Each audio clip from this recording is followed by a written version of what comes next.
entendu, nous vous l'annonçons à vous aussi, afin que vous aussi, vous soyez en communion avec nous.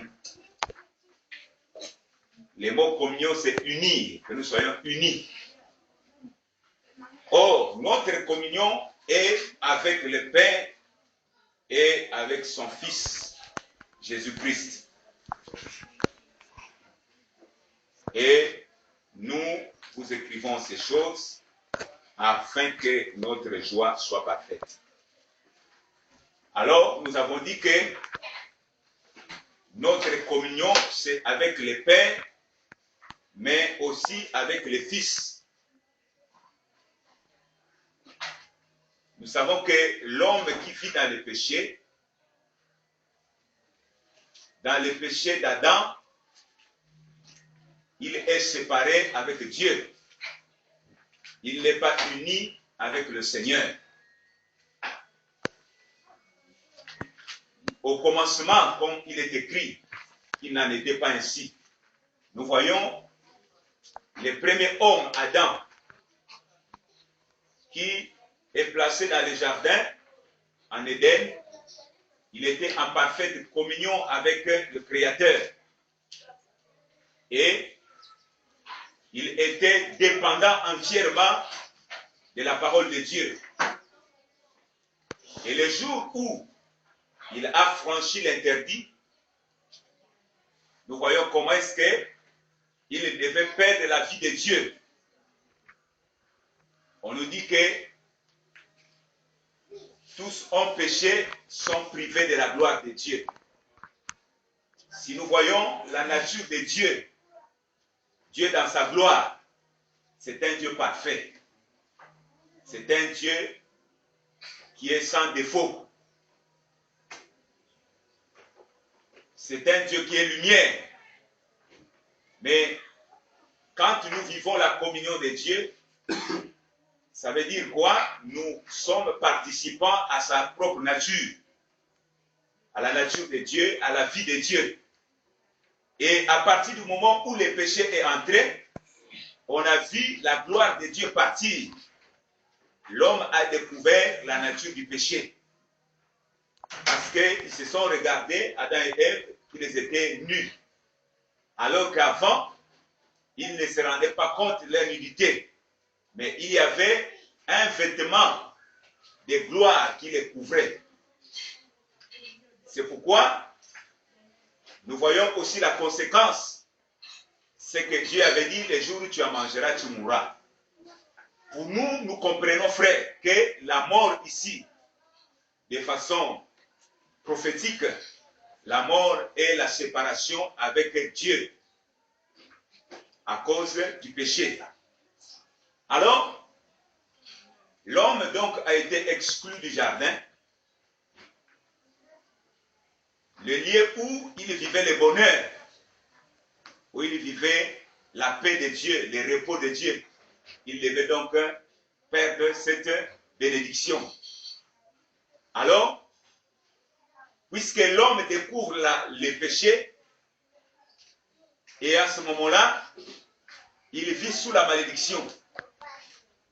C'est pourquoi, lorsqu'on remarque dans les épîtres aux Romains, on nous dit que le péché a régné depuis Adam jusqu'à Moïse.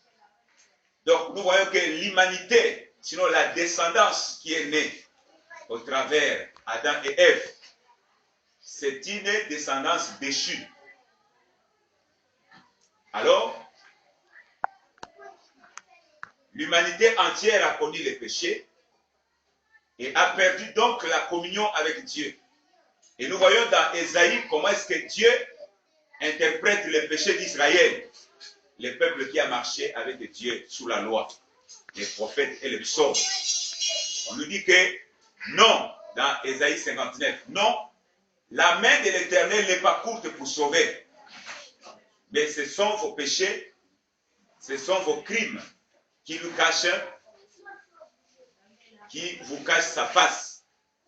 Donc on voit que l'homme est privé de la gloire de Dieu, de la grâce de Dieu, de la paix de Dieu, Et comment est-ce qu'on peut retrouver cette communion qu'on a perdue? Si par un seul homme le péché est entré, mais par un seul homme aussi, la communion, sinon la réconciliation avec Dieu est venue. C'est donc le dernier Adam qui a mené le salut, qui a mené la paix, la réconciliation avec Dieu. C'est pourquoi on nous dit que notre communion, c'est aussi avec le Père et avec le Fils. Mais pendant que nous avons perdu la communion en Adam, est-ce qu'on peut être appelé enfant de Dieu? Non. Pendant que nous avons perdu la communion, nous sommes devenus ennemis de Dieu. Parce que Dieu trouve en nous une semence qui ne le glorifie pas. Amen. Quand Dieu trouve en nous les ronces et les épines, il va combattre cette semence. C'est pourquoi il est écrit que tout ce que mon Père Céleste n'a pas planté sera déraciné. Alors, comment est-ce qu'on retrouve la communion avec Dieu? Nous avons dit que c'est par la conversion. Si tu te convertis, alors tu vas retrouver la communion avec le Père. C'est pourquoi nous avons dit ceci. Dans 1 Corinthiens chapitre 6, nous avons rappelé ceci, que celui qui s'attache à une prostituée est avec elle une seule chair. Parce qu'il est écrit, des deux deviennent une seule chair. Amen. Amen. Mais on nous précise au chapitre 6, verset 17, on nous dit que mais celui qui s'attache à Dieu, celui qui s'attache au Seigneur, est avec lui un seul esprit. Donc nous voyons, frères, que si nous nous attachons à Dieu, si nous attachons au Seigneur, notre attachement avec lui, notre union avec lui, notre communion avec lui, c'est au niveau de l'esprit. C'est donc une communion spirituelle.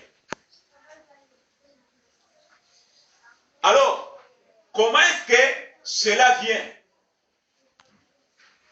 Nous avons dit que la base de la communion spirituelle avec Dieu, c'est l'œuvre de la croix.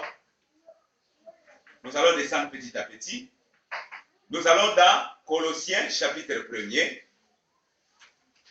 Colossiens au chapitre 1er. À partir du verset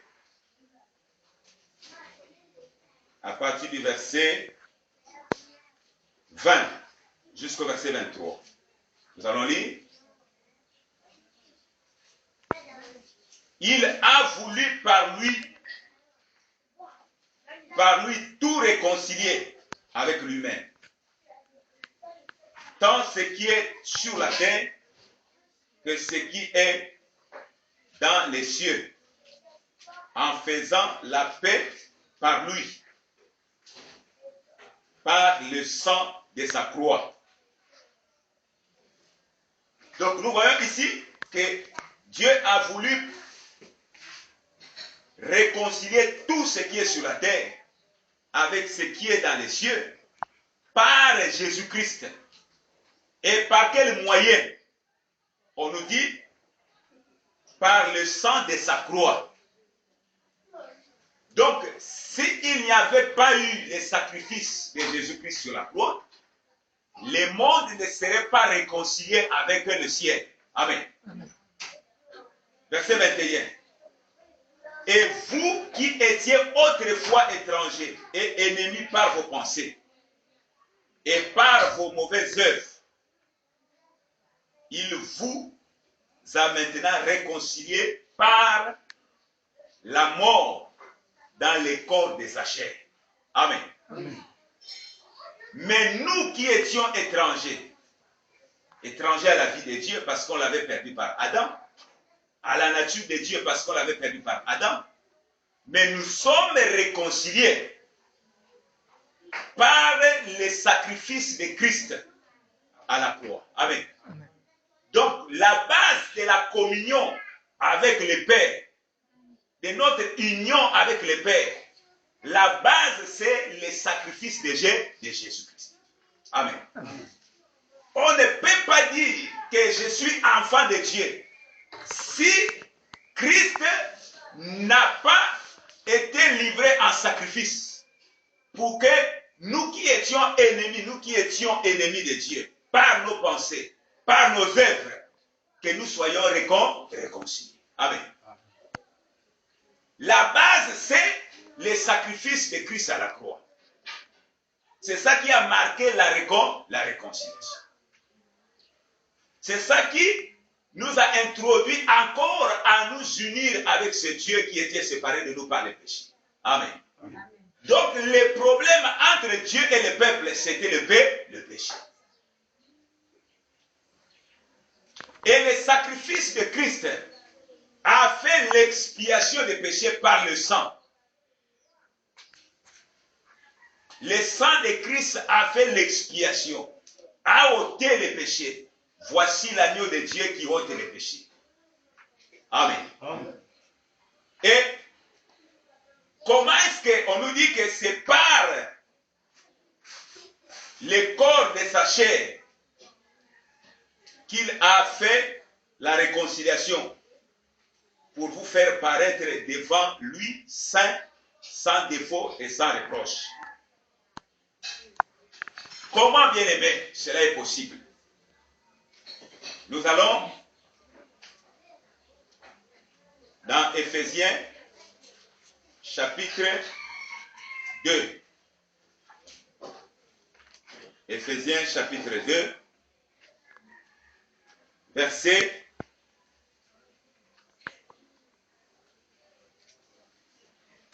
8 jusqu'au verset 9. Nous disons, car c'est par la grâce que vous êtes sauvés, par les moyens de la foi.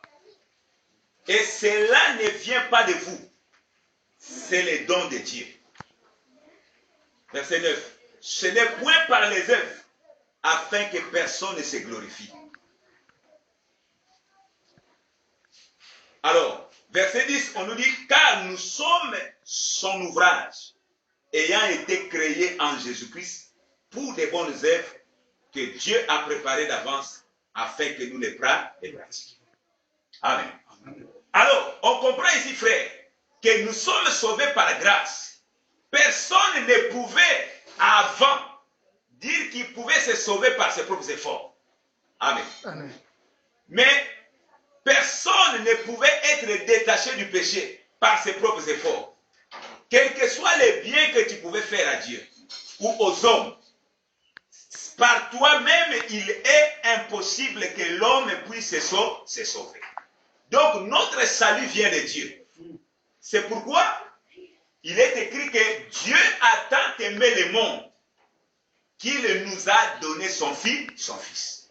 Donc, nous voyons que si cela vient de Dieu, donc la grâce, la faveur que Dieu nous a faite, nous a accordée, c'est de nous avoir donné Jésus-Christ.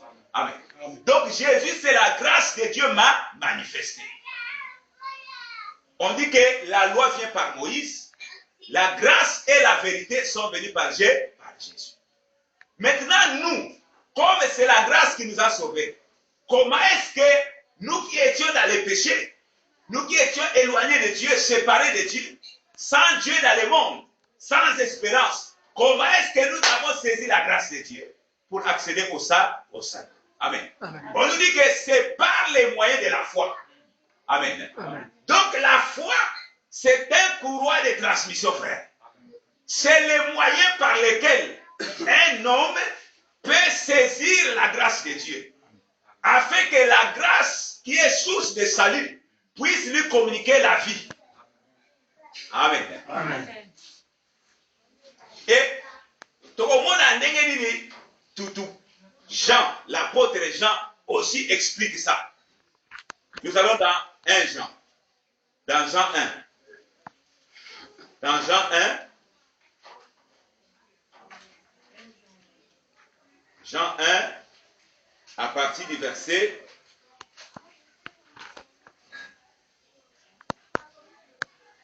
11 à 13.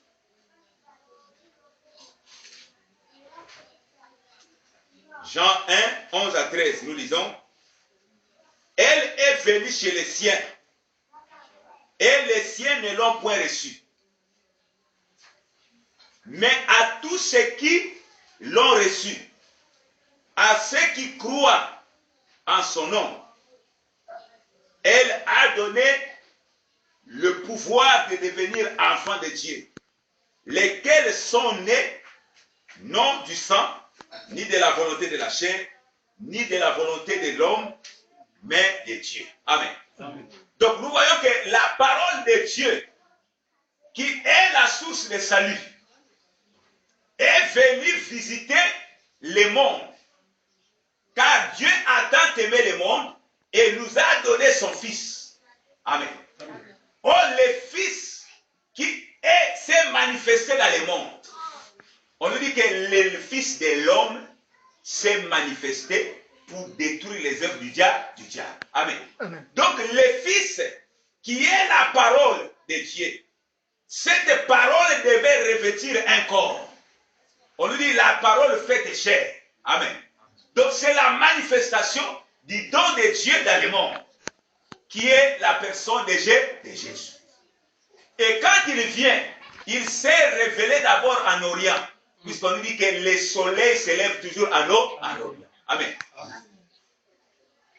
Rendons grâce à Dieu par les entrailles de sa miséricorde. Par elle, le soleil levant nous a visités d'en haut. Donc on voit que le soleil se lève toujours à l'est et il se couche à l'ouest. Or l'Orient, frère, c'est Israël. L'Occident, c'est les nations.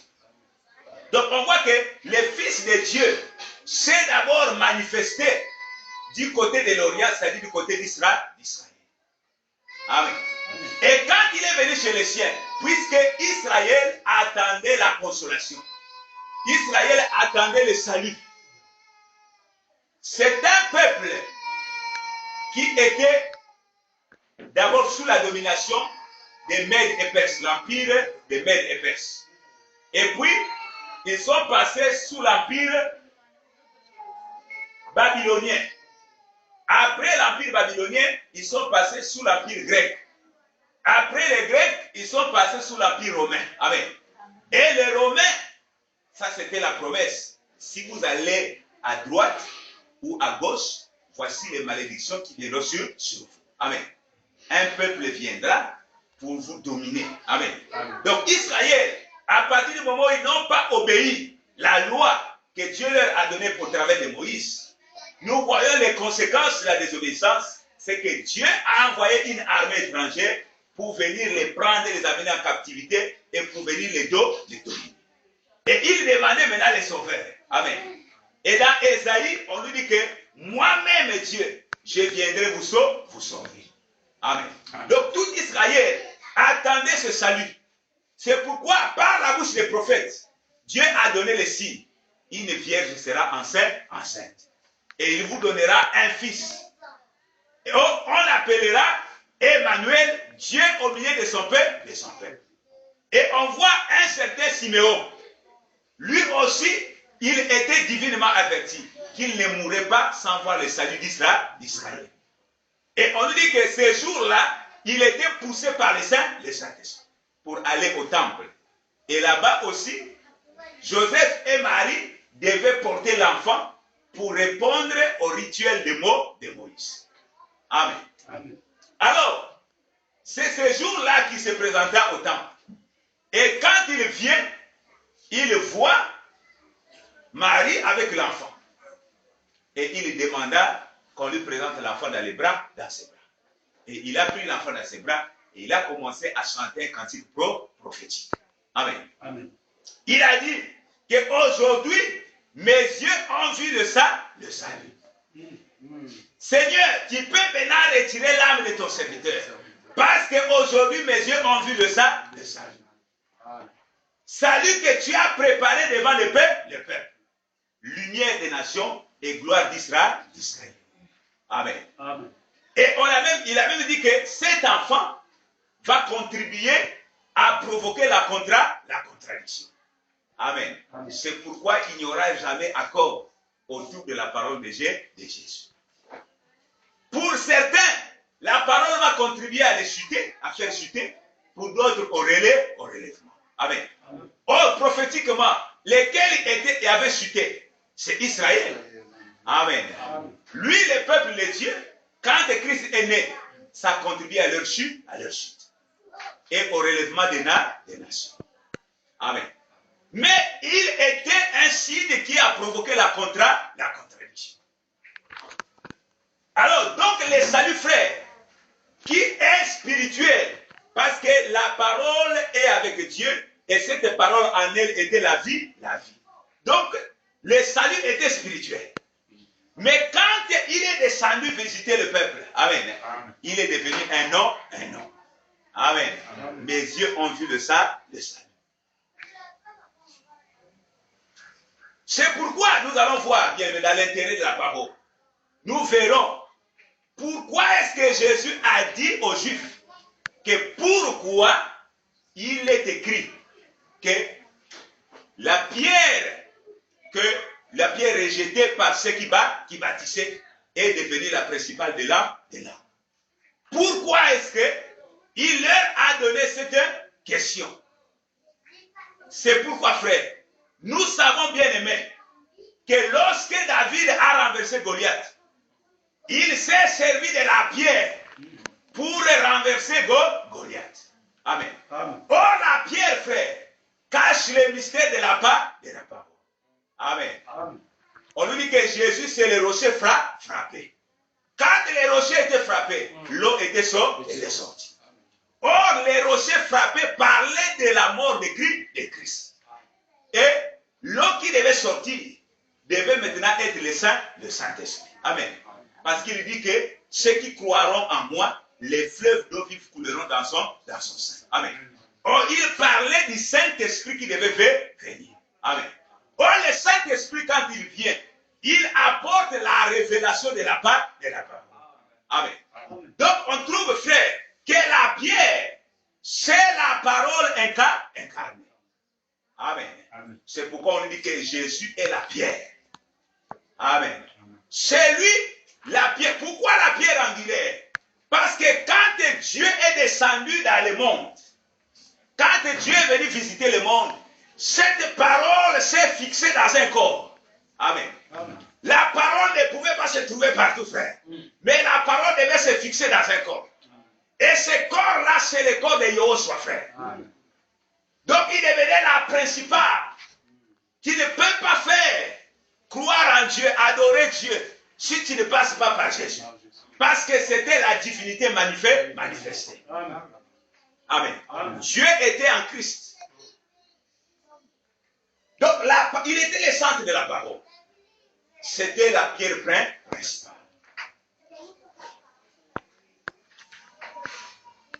Que Israël a rejeté. Amen. Amen. Par incrédulité.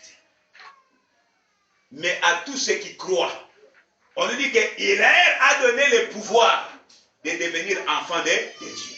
Donc, bien aimé, pour entrer dans la relation avec Dieu, il faut que tu passes par la nouvelle naissance. Jésus a dit à Nicodème, si tu n'es né de nouveau, tu ne verras pas les rois. Amen. Tu n'entreras pas dans les royaumes. Donc la nouvelle naissance, c'est le passage de la mort vers la vie. Amen. Parce que notre esprit est mort lorsque le péché Adam est entré. Amen. C'est-à-dire que Dieu s'est éloigné de nous. Dieu nous a fui. La gloire est partie. Nous sommes restés Ikabo. Amen. Amen. Maintenant, pour être réconcilié, il faut que tu passes de la mort à la vie. C'est ça la nouvelle naissance. Amen. Amen. C'est-à-dire quoi? Quand on dit que nous prêchons Christ crucifié, que Christ est mort pour mes péchés, il faut aussi que tu dises, frère, que moi je me suis identifié à la mort de Christ. C'est-à-dire que quand Christ est crucifié, moi aussi je suis crucifié. Amen. Amen. Amen. Tu ne dis pas seulement que Christ est mort pour moi, lui qui a été crucifié, mais il faut que tu t'identifies à cette mort. Il faut que la croix de Christ soit identifiée en toi, frère. Que ton ancien, comment on l'appelle, les vieils hommes aussi soient crucifiés à toi. Afin que ton esprit soit transformé. Pour que tu accèdes à la vie de Dieu. Amen. Amen. Sinon, tu ne peux pas faire ce passage-là, de la mort à la vie. Amen. Amen. Alors, donc, si tu crois, nous voyons que c'est par la foi que nous pouvons naître de Dieu. La grâce de Dieu est véhiculée dans l'évangile. Maintenant, pour que tu saisisses cette grâce-là, il faut que tu utilises la foi. Amen. Amen. C'est la foi, on dit qu'à tous ceux qui l'ont reçu et à ceux qui croient en son nom, il leur a donné le pouvoir de devenir enfants de Dieu. Donc, on nous dit que ce qui est né de la chair est chair. Ce qui est né de la chair, ça c'est selon la volonté d'homme. C'est la volonté de la chair et du sang. Amen. Mais ce qui est né de Dieu, la nouvelle naissance, ça passe par les moyens de la foi. Amen. Amen. C'est par la foi que nous naissons selon Dieu. Amen. Amen. C'est pourquoi quand tu es né selon Dieu, ça veut dire que tu es converti, enfant de Dieu. Mais ces miracles-là se passent au moyen de la foi. Tu as reçu la parole de Dieu. La Bible déclare aujourd'hui, si tu entends sa voix, n'endurcis pas ton cœur. Il faut ajouter foi à cette parole. C'est cette parole qui permet que tu sois transformé, que tu puisses faire le passage de la mort vers la vie, des ténèbres vers la lumière. Amen. Nous allons découvrir cela. C'est pourquoi nous allons comprendre une chose. On nous dit qu'à tous ceux qui l'ont reçu et à ceux qui croient en son nom. Nous allons dans ce passage. Nous allons vers ce passage bien-aimé. Dans Jacques, chapitre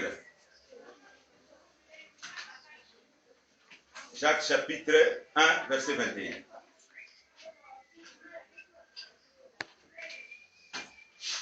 Jacques, chapitre 1, verset 21.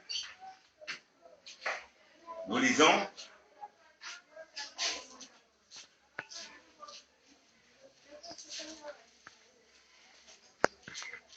Jacques, chapitre 1, verset 21, nous lisons. C'est pourquoi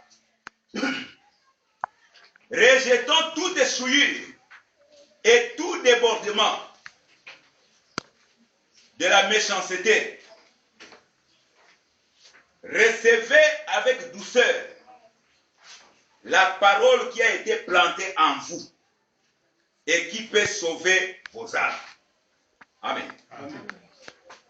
Donc, on voit qu'à tous ceux qui l'ont reçu, à ceux qui croient, nous savons que le nom de Dieu, comme Jésus a dit que Père, je leur ai fait connaître ton nom. Le nom de Dieu, c'est la parole. Amen. Amen. Le nom qui sauve, c'est la parole de Dieu. Alors, quand il reçoit la parole de Dieu, on nous dit que c'est une sémence. La parole de Dieu a été plantée en vous, qui peut vous sauver. Cette parole qui est plantée en vous, c'est quelle parole, frère?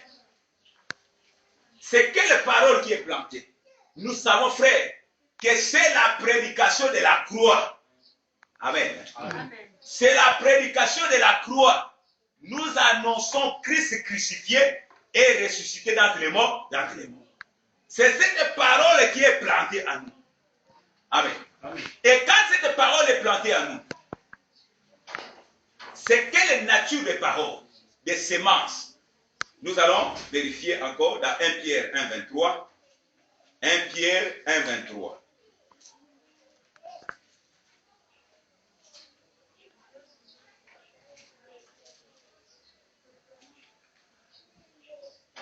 Nous lisons.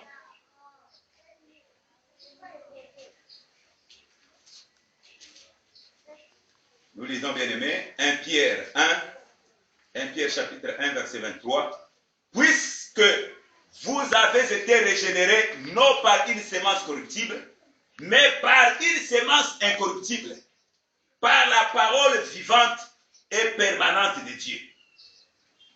Donc, puisque nous avons été régénérés, nous avons été transformés, frères, non par une parole corruptible, parce que la parole corruptible, ce sont les ajouts.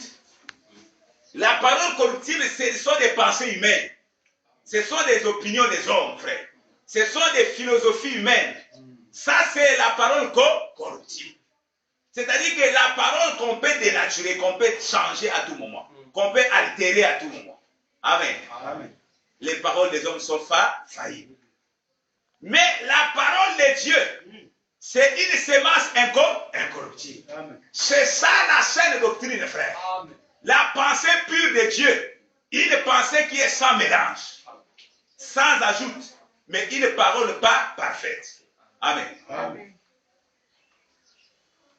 Qui est Dieu lui-même, parce qu'il est écrit que vos pensées ne sont pas mes pensées. Amen. Amen. Alors, bien-aimés dans le Seigneur, nous voyons donc que c'est la sémence incorruptible qui est plantée en nous. Et c'est cette parole-là, bien-aimés, qui est vivante. Ce n'est pas une parole morte. Jésus a dit que mes paroles sont esprit et vie. Dans Jean 6, verset 63, je crois. Mes paroles sont esprit et vie. Donc ça communique la vie de Dieu. Et cette vie-là, frère, c'est ça la puissance de Dieu. Amen. Amen. Cette vie, c'est ça la puissance de Dieu qui est communiquée au travers de la parole. C'est pourquoi il est écrit que l'Esprit du Seigneur est sur moi et il m'a oint pour annoncer la bonne nouvelle. Amen. Donc la parole qui est ointe, qui a l'onction, c'est cette parole qui est vivante. Parce que l'Esprit de Dieu est en train de transmettre la vie de Dieu. C'est l'Esprit de Dieu qui prend la parole. Je voudrais encore revenir là-dessus. C'est-à-dire que dans notre alliance actuelle, l'alliance nouvelle, on nous dit que nul ne dira à son frère qu'on est Dieu, mais tous nous serons enseignés de Dieu. Amen. Amen. Oh, Dieu est esprit. Et comme lui nous a promis son esprit, on lui dit que quand le Saint-Esprit viendra, c'est lui qui prendra ce qui est à moi et il viendra vous les communiquer. Amen. Amen. Donc nous voyons que c'est Dieu lui-même qui est en train de transmettre sa parole dans notre esprit. Amen. Amen. C'est pourquoi on nous dit que n'ajoutez pas foi à tout esprit. Les paroles sont esprit. Amen. Quand tu ajoutes foi, il faut que ça soit selon la vérité. Amen. Si ce n'est pas selon la vérité, tu as l'esprit de l'erreur. Amen. Amen. Et quand l'esprit est communiqué à nous, c'est-à-dire la parole de Dieu est transmise à nous, c'est que Dieu est en train d'inscrire sa parole dans notre esprit et sur la table de nos cœurs. Il y a Paul Lazare que vous êtes une lettre écrite. Amen. Amen. Écrite non pas avec de l'encre, mais avec le ministère, frère. Donc le ministère, il marche toujours avec la parole de Dieu. Si vous allez quelque part dans une assemblée et qu'il n'y a pas la parole de Dieu, bien aimé dans le Seigneur, ça veut dire que c'est un ministre sans sémence. Oh, la sémence qui doit nous régénérer, c'est une sémence incorruptible. C'est cette parole vivante qui est plantée en nous. Amen. Amen. Qui a le pouvoir de nous qualifier, de nous amener à la transformation, au changement, à la conversion. Amen. Amen. Ainsi, frère, nous sommes devenus enfants de Dieu lorsque nous avons reçu la parole de Dieu. Lorsque nous avons cru Parce que recevoir la parole, c'est une chose. Mais là, croire à cette parole-là, ça, c'est une autre chose. Amen. Il y a beaucoup qui ont reçu la parole de Dieu, mais ils n'ont pas ajouté foi à cette parole. Amen. Amen. Pour maintenant obéir ou pratiquer. Amen. Plusieurs se sont arrêtés seulement à écouter. Ils ont écouté. Ils continuent à écouter. Amen. Amen. Mais ils sont restés incrédules. Pourquoi? Parce qu'ils ne veulent pas accepter cette parole. C'est là le sens, frère, de la présence du Saint-Esprit dans l'Église. Pourquoi, frère? Parce que l'œuvre que Christ a accomplie sur la croix, cette œuvre-là doit trouver sa continuité dans l'œuvre du Saint-Esprit. Amen. Amen. Dans l'œuvre du ministère. C'est pourquoi notre communion, c'est avec le Père, avec le Fils, mais aussi avec le Saint-Esprit. Ça, c'est d'après 2 Corinthiens chapitre 13, verset 13. Alors, donc Dieu commence à travailler en nous. Dieu commence à travailler en nous à partir du moment où nous avons reçu la nouvelle naissance. Amen. Amen. C'est là où Dieu commence à travailler maintenant. Yangonde est bien aimé. Je crois Pierre a dit que l'œuvre que Dieu a commencé du milieu de vous, il va les rendre pas parfaites. Amen. Amen. Parce qu'il est celui qui commence et celui qui achève. Or, quel est le travail que Dieu commence à nous faire? C'est le travail de la rédemption. Amen. Amen. Dieu doit nous amener à la paix, à la perfection.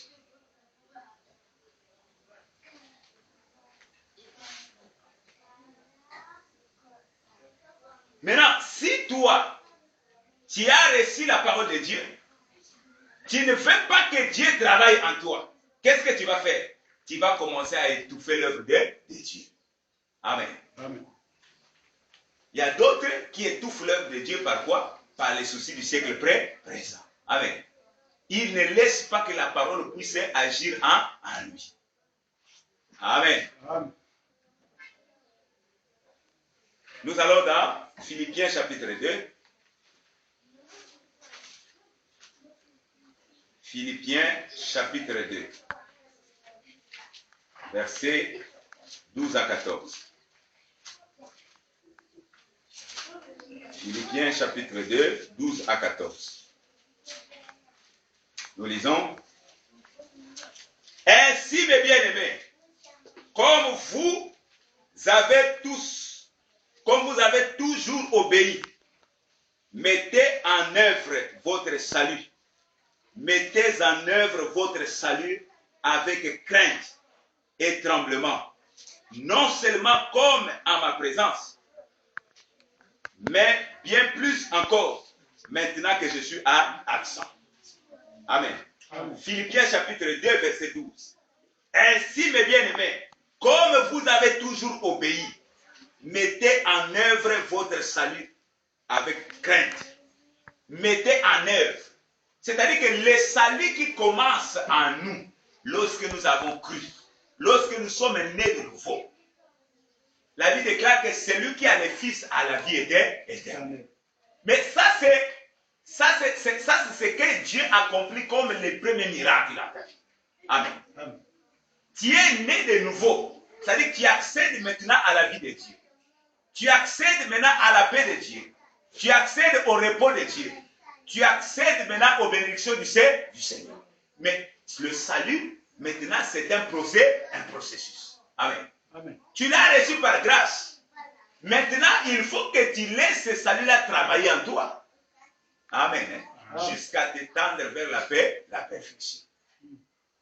C'est ça même les bandits qui ont frappé cet homme-là, qui descendait de Jérusalem vers Jéricho. Amen. Ils l'ont laissé charger des coups et l'ont laissé à demi-mort. Et quand le Samaritain est passé par là, il l'a pris à traiter ses plaies en mettant l'huile et le vin. Il l'a mis sur la monture et il l'a mené à l'hôtellerie. Amen. Amen. Et il a laissé à l'hôte de l'hôtellerie les 2 deniers Ces deux derniers-là, c'est la parole et la pratique de la parole. Ou la parole et l'interprétation de la parole. Ou la connaissance et la vie de la connaissance. Ou la loi et les témoignages. Ou la loi et la grâce. Amen. Amen. Afin que ce travail-là, cette parole-là, puisse maintenant amener la plaie, sinon, puisse amener à une totale guérison. Amen. Amen. Sinon, on prend encore Lazare qui sort du tombeau, mais il a encore des vêtements tout autour de lui. Des bandes tout autour de lui. Alors Christ prend Lazare ressuscité, qui est revenu à la vie, il lui remet sous la responsabilité des ministres, des apôtres, afin qu'il puisse le délier. Amen. Amen. Or, on délie avec quoi, frère? On délie avec la parole de Dieu. C'est pourquoi nous allons directement tomber dans Hébreux chapitre 4, verset 12 à 13. Hébreux chapitre 4, verset 12 à 13.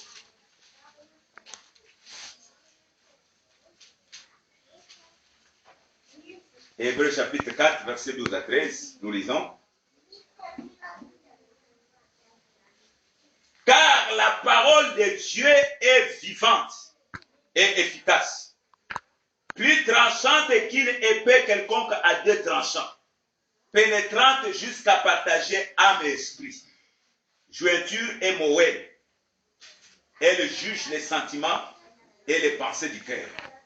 Nulle créature n'est cachée devant lui, mais tout est nu et découvert aux yeux de celui à qui nous devons rendre compte. Amen. Amen. On voit, frère, que maintenant que nous sommes accédés à la nouvelle naissance, mais il faut laisser le salut, l'œuvre du salut se manifester. On ne peut pas l'étouffer, mais on doit laisser le salut qui est entré en nous se manifester. Sinon, l'œuvre travailler à nous jusqu'à nous amener à une pleine transformation. Amen. Amen. Mais au moyen de quoi, frère? Chaque jour, frère, comme on nous dit que donne-nous le pain quotidien. Amen. L'homme ne vit pas de pain seulement, mais de toutes paroles qui sont de la bouche de Dieu. Donc c'est avec la parole de Dieu que maintenant nous allons continuer. Quand la parole de Dieu est plantée, est arrosée. Amen. Maintenant, le Saint-Esprit en nous va maintenant prendre la parole de Dieu comme épée. Amen. Pour commencer maintenant à faire le travail de Dieu. Amen. Amen. La parole de Dieu est vivante et efficace. Comment est-ce qu'on peut justifier l'efficacité de la parole de Dieu? Amen. Vérifions ces choses, bien-aimés. On nous dit dans Ésaïe, chapitre 55. Ésaïe 55. Ésaïe 55. À partir du verset 10 à 11.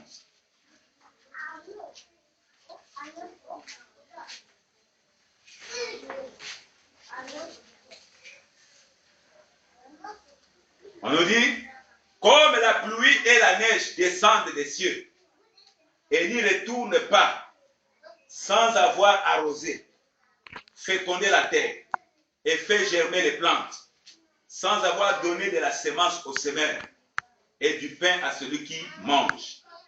Verset 11, ainsi en est-il de ma parole qui sort de ma bouche. Elle ne retourne point à moi sans effet, sans avoir exécuté ma volonté et accompli mes desseins. Amen. Amen. Alors, bien-aimés dans le Seigneur, la parole de Dieu, nous savons, frères, que nous avons ajouté foi. Les moyens par lesquels Dieu nous a donné pour accéder au salut, c'est la prédication. Amen. Amen. C'est la prédication de la croix qui est la continuité de l'œuvre que Christ a accomplie sur la croix du calvaire. Amen. Amen. Et on nous dit que la prédication de la croix, c'est une folie pour ceux qui ils périssent. Mais pour un scandale pour les Juifs. Mais pour ceux qui sont sauvés, c'est une puissance de Dieu. Amen. C'est une puissance de Dieu. Donc la parole ointe, la parole qui est ointe de l'onction, quand elle sort, bien aimé, quand elle sort, elle vient pour accomplir les desseins de Dieu, frère.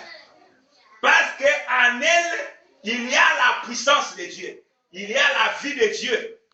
Et cette vie-là, bien aimé, est une semence incorruptible pour transformer notre âme. Qu'est-ce qui se passe, bien aimé? On nous dit, frère, que l'homme est fait de l'âme, de l'esprit et du corps. Amen. Amen. Or, l'âme, c'est le siège des émotions. C'est le siège de la des pensées. Amen. Amen. C'est le siège de la volonté. Et l'esprit, c'est le siège de l'intelligence. Amen. Alors, mais l'esprit doit faire, avec l'esprit, nous sommes en communion avec Dieu. Amen. L'esprit de Dieu rend témoignage à notre esprit que nous sommes enfants de Dieu. Donc la communion avec Dieu, c'est au niveau de l'esprit. Mais à partir du moment où, bien aimé, notre âme avait connu le péché, nos sentiments, nos passions, nos volontés étaient portés vers le mal. Amen. Donc notre âme, au lieu de faire la justice de Dieu, était portée vers le péché.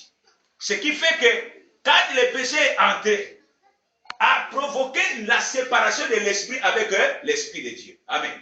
Notre esprit qui était en communion avec Dieu, cette communion était brisée. Et maintenant, l'âme est devenue une même chose avec l'esprit et le corps. Amen. Au point que l'esprit fait maintenant la volonté de la chair au travers de l'âme. Amen. Alors, puisque tu as connu le péché, c'est que tu es devenu esclave. Amen. Amen. Or, le péché habite la chair, notre corps. Quand il veut s'exprimer, il sollicite les émotions, nos pensées. Amen. Donc, l'âme est inspirée par le péché qui habite la chair. Mais comme l'esprit a perdu la communion avec Dieu, il fait maintenant la volonté de la chair et de l'âme. Amen. Amen. Donc notre esprit est mort. Qu'est-ce que maintenant la parole de Dieu fait? Quand la parole de Dieu vient, il vient faire quoi? Il vient commencer d'abord à séparer notre âme avec notre esprit. Amen. Amen. Afin que l'esprit, qui est l'intelligence de Dieu, puisse maintenant marcher conformément à la volonté de Dieu. Donc notre esprit doit influencer notre âme à faire la justice de Dieu. Amen. Amen. Et non accomplir les désirs de la chair. Alors, donc la puissance de la parole, on dit que la parole de Dieu est vivante et efficace, pénétrante jusqu'à partager âme et esprit. Amen. Donc la parole de Dieu, quand elle vient pour séparer notre âme avec notre esprit. Quand il y a cette séparation, ça veut dire quoi? Notre esprit maintenant est régénéré. Notre esprit est né de nouveau. Amen. Amen. Il accède à la vie de Dieu. Quand il accède à la vie de Dieu, il y a un mouvement qui se passe, c'est-à-dire un exode. Nous partons de la mort vers la vie. Nous partons du royaume des ténèbres vers le royaume de Dieu. Amen. Notre esprit fait un voyage et nous quittons la puissance de Satan vers la puissance de Dieu. Amen. Amen. Et notre âme maintenant se fait laver par la parole de Dieu. Parce que notre âme avait contribué au souillure de tout notre être entier. Amen. Amen. Nous allons vérifier cela. Nous allons dans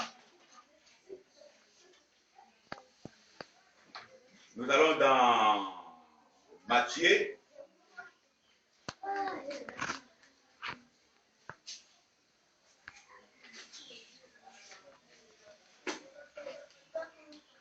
Nous allons dans Marc. Marc chapitre 7, verset 12.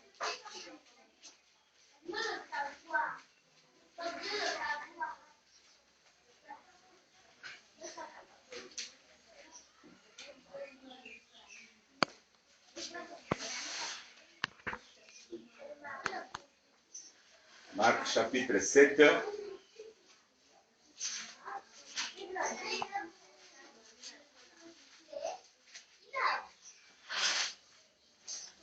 Verset 12. Nous lisons.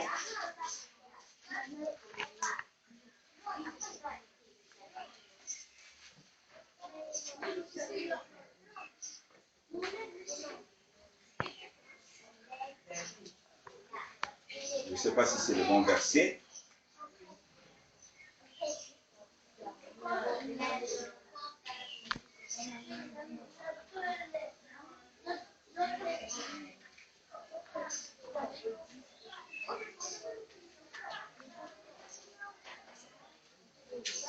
Nous allons à partir du verset 20. À partir du verset 20 jusqu'au verset 23. Nous lisons. Car c'est du dedans, c'est du cœur des hommes que sortent les mauvaises pensées, les adultères, les débauches, les meurtres, les vols, les cupidités, les méchancetés, la fraude, le dérèglement, le regard envieux, la calomnie, l'orgueil, la folie. Toutes ces choses mauvaises sortent du dedans et souillent l'homme. Amen. Donc, on nous dit que dans la nouvelle alliance, Dieu viendra faire quoi? Il viendra lui-même écrire sa parole dans notre esprit et il les placera sur la table de nos cœurs. Amen. Donc, on voit que la parole de Dieu, quand elle vient d'abord être plantée sur notre cœur. Amen. Et pourquoi, frère? Parce que sur le cœur, c'est là où il y a les mauvaises pensées. C'est là où il y a les mauvaises volontés. Amen. Amen. Parce que la chair inspire l'âme, qui est notre cœur. Amen. Et à ce moment-là, comme l'esprit est séparé de Dieu, elle n'a plus la puissance pour résister à la chair. L'âme, on dit que les passions de la chair qui font la guerre à notre âme. Donc là, les convoitises, sinon les désirs du péché, attaquent notre âme. Et quand il attaque l'âme n'a pas la puissance de l'esprit pour résister à la chair. Et qu'est-ce qu'elle fait? Elle se soumet. Amen. Quand elle se soumet, elle devient maintenant esclave. Parce qu'on dit que celui qui se soumet à un homme pour le servir, lui est esclave. Donc si moi je me soumets à la colère, c'est que je suis esclave de la colère. Parce que c'est maintenant la colère qui me commande. Amen. Amen. Et maintenant, qu'est-ce que Dieu fait? Dieu, il vient avec la parole, il place sur la table de notre cœur. Amen. Amen. Et afin que Dieu qui est la parole puisse commencer à travailler. Et qu'est-ce qu'il va commencer à faire? Il va commencer à transformer notre esprit et notre âme. Amen. La Bible déclare ceci. Dans Jean, nous allons vérifier cela et puis nous allons expliquer ce passage. Jean chapitre 12, verset 48, je crois. Jean chapitre 12. Jean chapitre 12.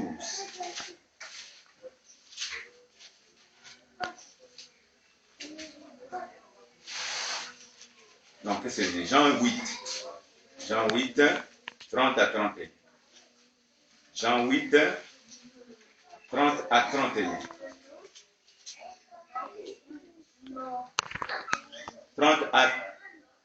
30 à 32. Nous lisons.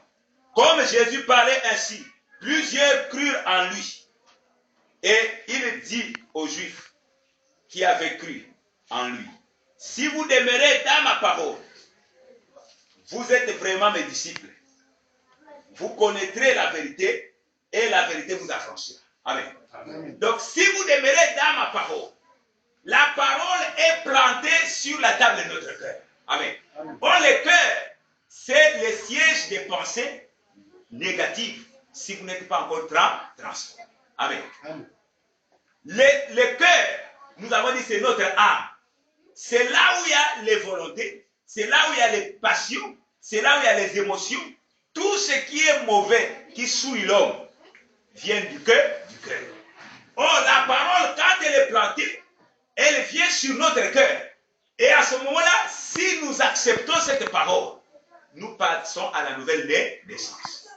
Et si nous laissons le salut de Dieu travailler en nous, ça veut dire quoi? Cette parole nous amènera à connaître la révélation de la vérité. Amen. Or, quand, par exemple, la parole de Dieu est plantée à moi, la parole de Dieu m'instruit en me disant que, mais tu sais, le fétiche, ça c'est les œuvres du diable, les œuvres des ténèbres. Alors, le véritable fétiche, c'est la puissance de Dieu.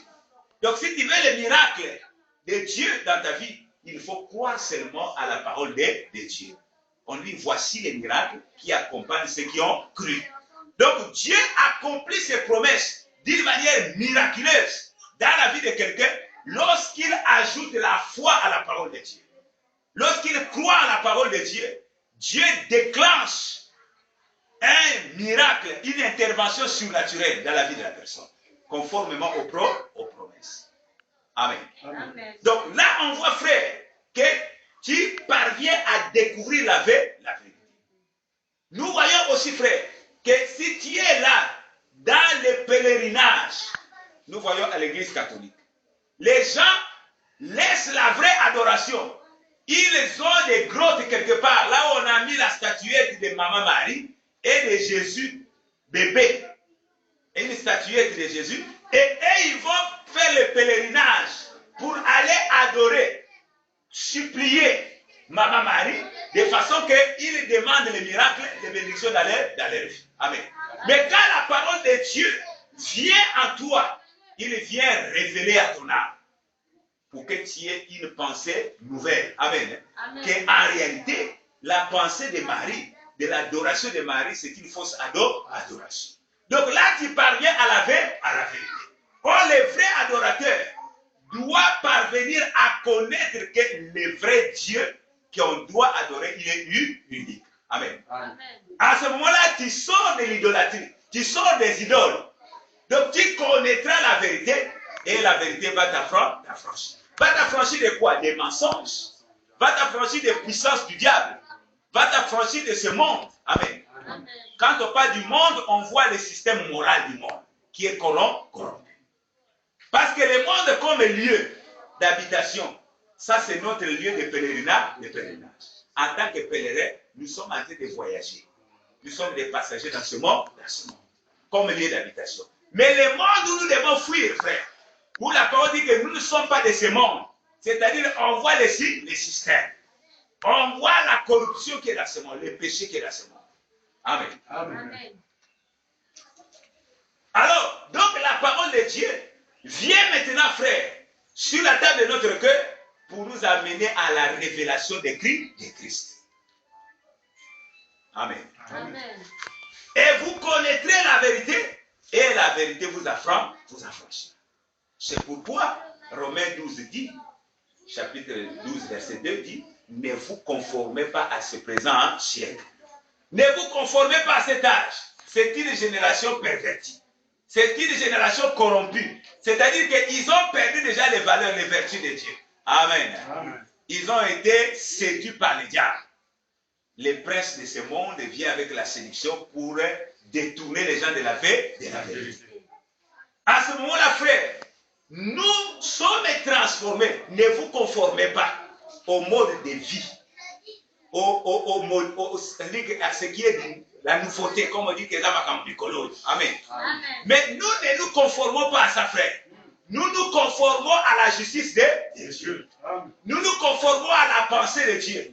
Parce que quand ton cœur est transformé, quand ton âme est sauvée, amen, tu parviens maintenant à la connaissance de la pensée de Dieu. C'est pourquoi il dit que vos pensées ne sont pas mes pensées. Or, les pensées mauvaises, c'est quand notre âme n'a pas encore eu le contact avec la parole. Nous sommes tous inspirés par le diable, par la chair. Amen. Alors, donc la parole de Dieu est vivante. Elle communique la vie de Dieu à nous. Elle communique la pensée de Dieu à nous. Quand on parle la parole de Dieu, c'est comme nous sommes maintenant là, non? Tu veux, par exemple, demander qu'on t'apporte cette chaussure. Amen. Dans ta tête, tu as quoi? Tu as la pensée. Et maintenant, ton esprit te donne l'intelligence, mais il faut parler à celui qui est proche de toi pour qu'il te donne ça. Donc, tu ne fais que le langage, ce n'est que la transmission de ta pensée. Amen. Amen. Donc, dans la parole de Dieu, nous voyons que Dieu a été de transmettre ses pensées. Afin que nous qui recevons cette parole, nous puissions parvenir à la connaissance de la pensée du Seigneur. Par rapport à notre vie, par rapport à ce que nous faisons, par rapport au temps, aux circonstances, nous devons aussi demander quelle est la pensée du Seigneur. Amen. Amen. C'est pourquoi on nous dit que tout ce qui est vrai, tout ce qui est parfait, tout ce qui est honorable, tout ce qui est juste, fasse l'objet de vos pensées. Amen. Amen. Amen. Mais il faut une transformation. Ça, c'est ce que la parole de Dieu vient faire dans nos vies. Amen. Amen. La parole, c'est l'épée qui vient séparer, frère, notre âme qui était attachée aux mauvaises pensées, à la cupidité, à tout ce qui est dérèglement. Amen. Et la parole nous sépare. C'est pourquoi, bien aimé dans le Seigneur, on nous dit que prenez par-dessus tout les casques et l'épée de l'esprit. Ça, c'est l'arme offensive. C'est-à-dire que même quand nous dormons, quand on dit que l'Esprit de Dieu intercède en notre faveur par les soupirs inexprimables. C'est-à-dire que l'Esprit de Dieu prend la parole qui est l'épée et entre encore en combat.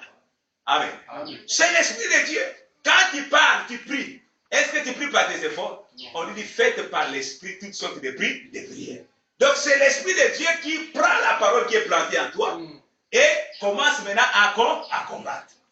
Amen. Amen. Sans la parole de Dieu, comment tu vas combattre?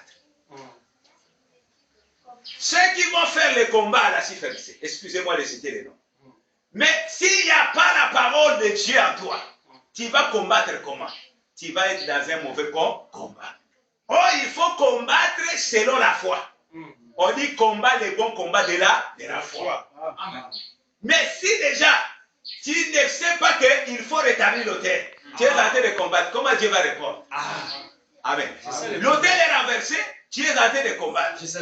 Mais comment est-ce que tu vas avoir la victoire? Parce que nous savons, frère, que la victoire qui est demandée ici, frère, ce qui est absolu, ce qui est pur, c'est qu'à celui qui vaincra, je lui donnerai à manger de l'arbre de vie qui se trouve dans le paradis de Dieu. Cette arbre-là, frère, que Adam ne pouvait plus mettre la main pour consommer.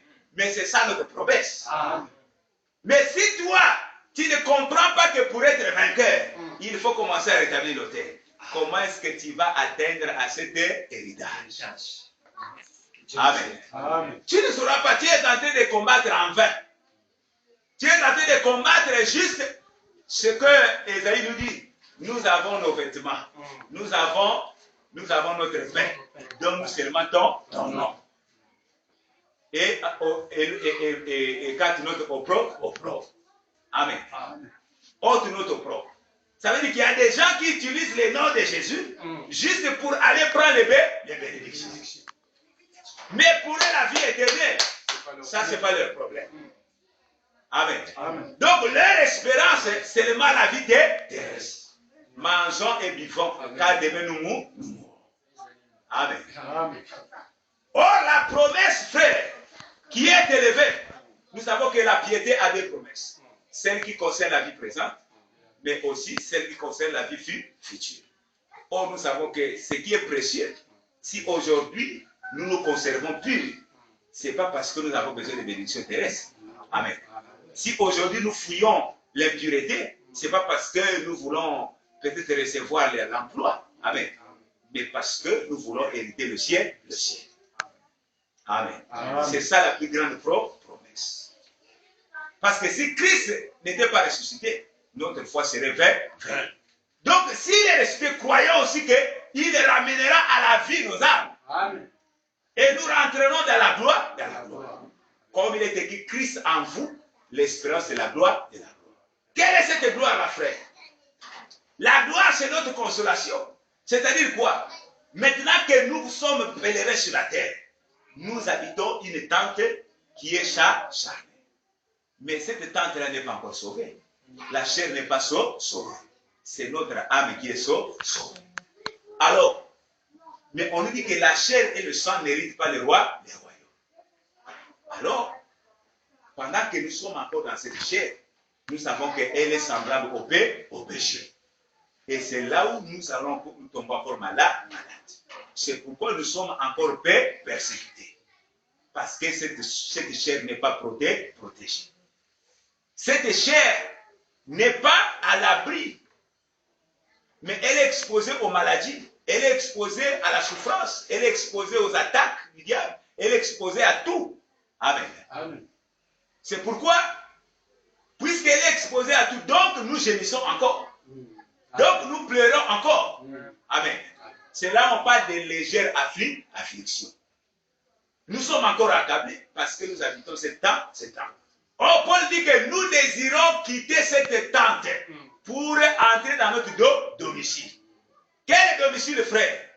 Domicile dont Dieu lui-même est l'architecte et le constructeur. Oh, là-bas, frère, on nous dit qu'il essuiera nos larmes. Or, quand quelqu'un pleure, frère, c'est qu'il est en train de sentir la douleur. Amen. C'est qu'il est dans la souffrance. Mais la vie future, frère, lorsque nous allons entièrement entrer dans le royaume. Amen. Bien-aimé dans le Seigneur. Est-ce que nous allons encore pleurer? Est-ce que nous serons encore dans la faim? Est-ce que nous allons encore être humiliés? Amen. Gloire, honneur, puissance pour ceux qui héritent la promesse. Comme Christ, il s'est humilié, il a souffert jusqu'à la mort de la croix et il est entré dans la gloire. Donc la promesse, c'est pour ceux qui entrent dans la gloire. Et cette gloire-là n'est pas comparable à la vie actuelle. C'est pourquoi on nous dit que la création tout entière soupire la révélation des fils de Dieu. Amen. C'est que nous serons n'a pas encore été manifestés. Donc aujourd'hui, c'est une face cachée des enfants de Dieu. C'est pourquoi l'apôtre Paul parle que nous portons ces grands trésors dans les vases de terre. Amen. Nous sommes cachés. La divinité est cachée dans un corps qui est vase de terre.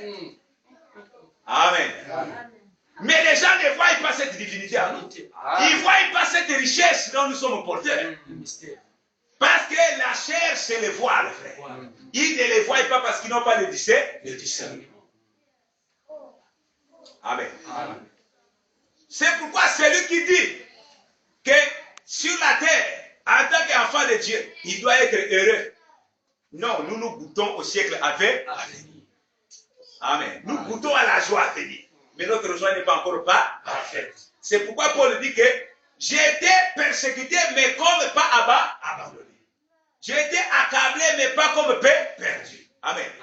Or, quand tu vois, frère, la vie de Paul, tu vas dire, mais comment est-ce que Paul aussi pouvait connaître la tristesse? Mais aujourd'hui, quand un enfant de Dieu visite l'autre, il vient voir l'autre dans la tristesse, il dit, mais pourquoi tu es en train de t'attrister? Amen. Non, un enfant de Dieu ne peut pas s'attrister. Qui vous a dit ça? Amen. Mais nous habitons une tente de chair. Nous habitons un vase de terre. Paul dit quoi? C'est dans la faiblesse que ma puissance se révèle. Mais si toi, frère, tu vis la faiblesse, l'humiliation, tu dis, ah, moi, dans un comment souffrir. Mais ça veut dire que tu as honte. Mais non! Le problème, ce n'est pas que moi, dans un comment souffrir. Le problème, c'est que c'est dans cette infirmité-là, dans cette faiblesse, que la puissance de Dieu va se révéler. Amen. On n'a pas dit, Paul a prié afin que 3 fois il a prié afin que Dieu puisse ôter cette charge. Mais il n'a pas été possible. Donc, quelque part, la faiblesse va toujours demeurer. Mais nous allons vivre la puissance au-delà de cette faiblesse. Nous vivons la puissance de Dieu. Amen. Accablé, mais pas comme abandonné. Attristé, mais toujours joyeux. Amen. C'est un peu le paradoxe dans la vie d'un enfant de Dieu. Il y a la divinité que nous portons, mais il y a aussi la souffrance que nous sommes en train d'endurer. Amen. Mais lorsque nous entrerons dans la gloire, il essuiera nos larmes. Et on nous dit que rien de souillé ne peut entrer là-bas. Ça veut dire que si toi tu continues à te souiller, ce qui souille, c'est ce qui sort du cœur, les mauvaises choses là que nous avons citées, les œuvres de la chair. Amen. Or, celui qui a la parole de Dieu, il est déjà transformé. Il est affranchi. Amen. Il a connu l'exode. Parce que quand Israël doit sortir, il doit avoir les bâtons à la main. Or, nous savons, frère, que dans la marche, il faut avoir les bâtons. Les bâtons servent à t'appuyer, frère, à marcher. S'il n'y a pas le commandement, il n'y a pas la puissance, tu ne pourras pas marcher avec le Seigneur. Amen. Dieu te bénisse. Amen. La parole de Dieu est vivante et efficace. Quand elle sort, frère, elle fait un travail. Le Saint-Esprit doit accomplir les desseins de Dieu au travers de la parole. Amen. Il doit t'amener à découvrir Dieu. La vie éternelle, c'est qu'il te connaisse. Quand la parole de Dieu vient, elle apporte la connaissance de Dieu. La connaissance du Fils. Afin que tu aies l'intelligence spirituelle, que tu es dans le Dieu véritable. Amen.